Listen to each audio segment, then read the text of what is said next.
Hello and welcome, everybody. Today we're going to have a discussion about nothing is impossible for the Lord. So if you're interested, stay tuned. Okay, so nothing is impossible for the Lord. That is something that we know, but not always experience for ourselves. Now, I want you to look at in the beginning, when Yahweh created Adam, the first man, in his image and his likeness. And after that, he formed Eve out of the rib, out of Adam. Now, just to take those two examples is pretty amazing for what the Lord can do and did do.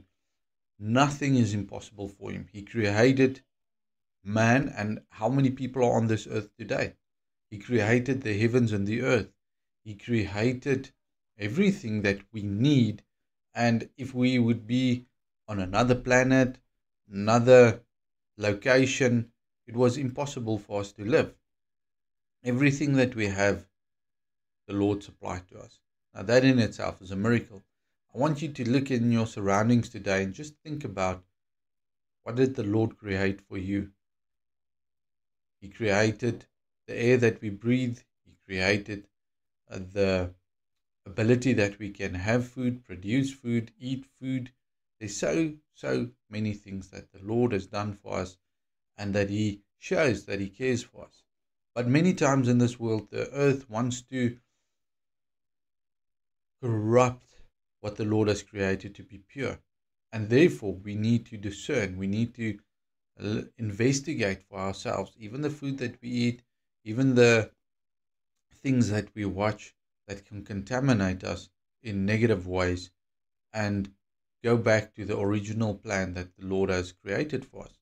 And then we'll see that it is good.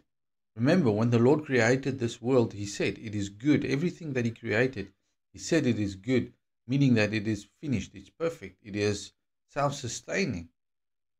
But because of corruption that crept in from man's side and the enemy, we experience lack in our lives. We experience unwanted things in our lives. I don't believe the Lord created sickness for us because it's of no benefit. Because of sin, sickness came into this world. So you see, it is everything that is partaking of corruption that brings this effect that we do not need in our life. And I want you today to pray and ask the Lord to show and reveal to you where is things in your life that you should be more careful about, and things that you should discern and remove out of your life. Because many times we have things that we think we need, but we don't really need them. It just brings more difficulty into our life. So the only way we're going to get that sorted is by the wisdom of the Lord. There's many articles you can read, but it always depends on who's paying for the study, what's the outcome of the study in general. And that is a sad part that we need to remember, that we should focus on what the Word says. So, Father, I pray today that we will listen to your Word, that we'll have the discernment that we need to know what is right, what is wrong, what is good for us, what is things that we think we need, but we don't really need, that is giving us a lot of problems. Help us to stay focused on what you created for us and how you designed us.